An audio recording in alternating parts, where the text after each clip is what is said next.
L'initiative est partie d'une expérience que nous avons avec notre ONG, l'Union des organisations des secours et des soins. Nous avons déjà depuis plus de 10 ans en Syrie. La guerre étant une guerre urbaine, elle impactait directement, bien évidemment, les civils et en particulier les hôpitaux civils. Et il était nécessaire, par rapport à cette catastrophe que représentait la guerre et ces pathologies spécifiques à la guerre, de pouvoir former l'ensemble de ces personnels pour sauver le plus grand nombre de vies.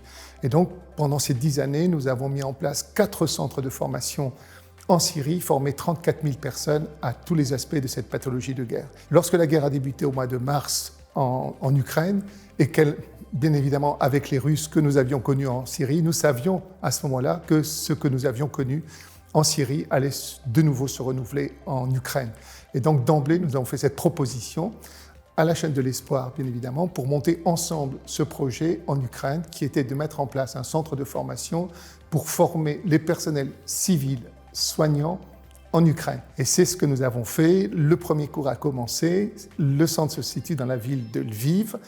Nous avons commencé par un cours sur l'échographie, d'autres cours vont suivre, un cours sur la chirurgie de guerre, un cours aussi sur la prise en charge des blessés chimiques et des blessés nucléaires, et d'autres cours, bien évidemment, comme la chirurgie de guerre, vont suivre aussi à leur tour. Et c'est une véritable demande qui est faite aussi par nos collègues ukrainiens que d'être préparés à ce risque-là.